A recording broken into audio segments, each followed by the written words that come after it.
Virgil Wray, and I was ship's cook 3rd class. And I was assigned to the USS Missouri at that time. And so I had to wait for it because it was out to sea. And when they came in, why, I then went aboard the Missouri, and I thought, why did they do this to me? Because here I came off of a crew of about 250 men and rather kind of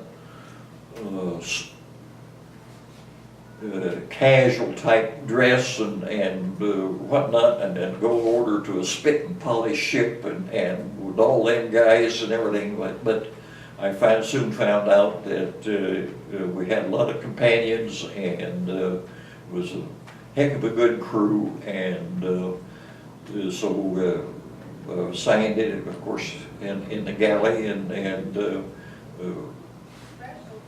by schedules, and so we just cruised up and down the East Coast, and we went up aboard the Arctic Ocean, and we just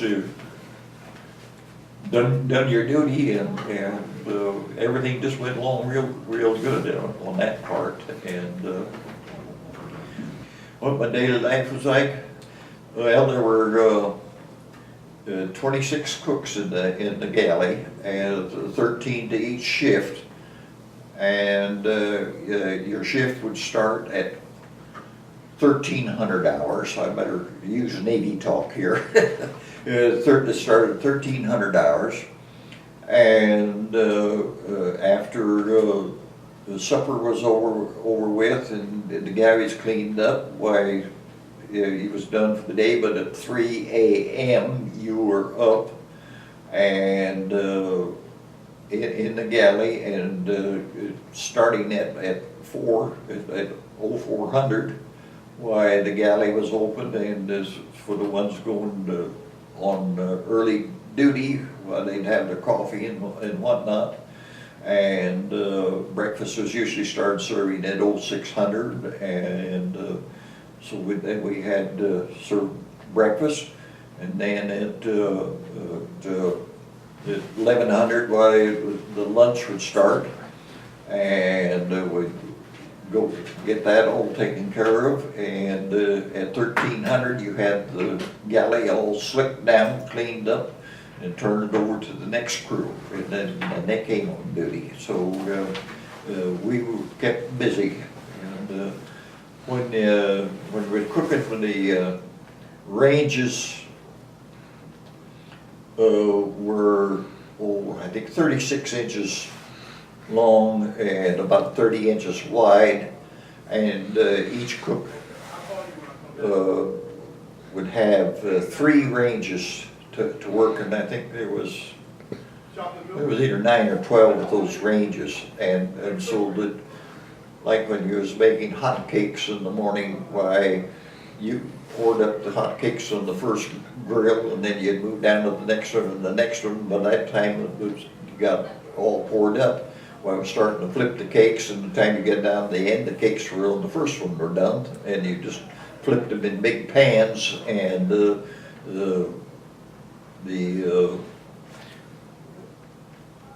helpers, well, they come take the trays over to the serving line and serve, so we just kept just up a steady stream that way. And one thing we didn't have, prepared food. We had to prepare all of our food from scratch. We made our own mayonnaise,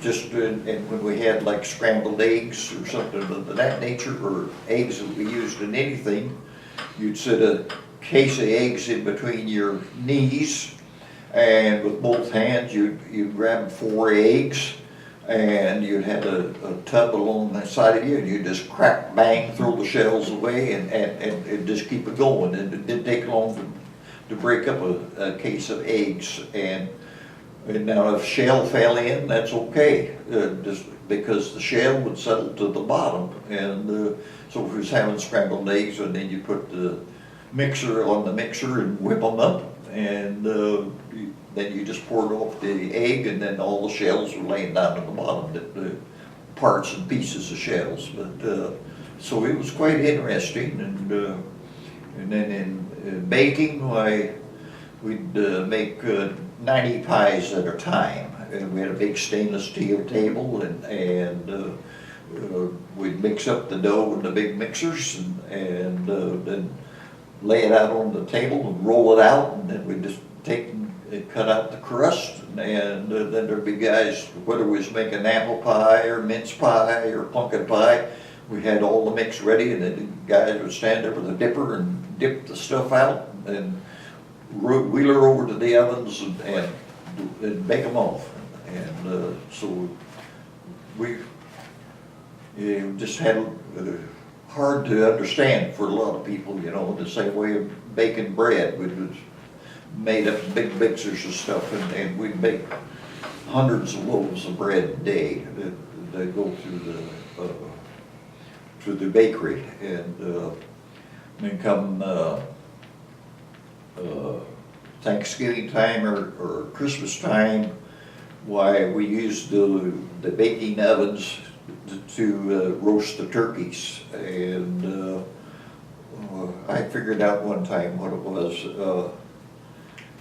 to feed about 3,000 men. I forgot now, just I think probably about 70 or 80 turkeys that we would cook, something like that. And then so the menu was real good. We had a full course menu at Christmas and Easter and those time frames. And so it was hard work, but I think we served pretty good food.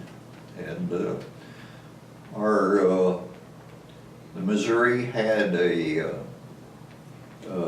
boxing crew, the naval boxers, and so they got a little special treatment. So when they was in a boxing match and finished the match, why they automatically would fix them steak and eggs or something like that after the boxing match, just to build their body back up again. And we also, cooks had a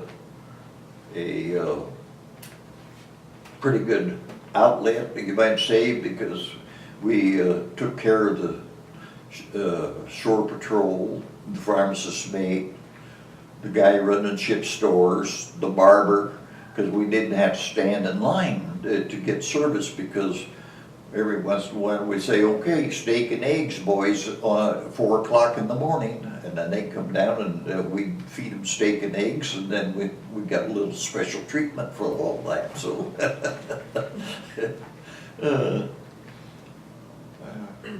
well, I think probably the Saturday morning breakfast is probably the one that they might not have enjoyed too well. It was SOS. And I'm not going to re-say what that was, but officially it was called hamburger gravy on toast. Then of course Wednesdays usually was bean day. That probably didn't go over too well. You come struggling in at 6 o'clock in the morning and have a stir and then a plate of beans. But that was part of the schedule, you might say, that was getting the amount of rations and proteins and whatnot that they wanted to give to the crew. Well, the tanker, probably our cooking area was probably 15 feet wide by about 30 feet long, and the officer's wardrobe was right next to us, and we took care of it that way. And also the galley, since it was all stainless steel tables and sinks and whatnot, every 6 or 8 months, a dentist would come aboard with his portable equipment, And that's where he set up his dental office, was right in the galley. And so we'd always have to make room for him to take care of it. And the galley on the Missouri, well, was wide as the beam on the ship, so as what would that be, close to, well, let's see, there was a dining room, I'd say maybe 70 feet, probably by 30 feet, probably something like that. So there was, I'd say, roughly 2,100 square feet in the galley, more like that. We had 6 steam kettles that was wrapped around turret number 3. And then all the grills and the big mixers and then the bakery. And of course then right next to it was the prep room for the vegetables and potatoes and the meat cutting room. And so all that was all tied in together. So it was huge. It was overwhelming, really good when you first started in on it. Because on the tanker there was 2 of us, and then when you get board, then there's 26 of you. Why, quite a difference. So when I turned 21, of course, I could have re-upped, but I didn't, because I was wanted to buy a 48 Buick convertible, and that was what I was going to do. I still have not bought one. At that time, I couldn't afford one. Now I still can't afford it. But I really had a wonderful time, I think, in the Navy, and I had a lot of friends.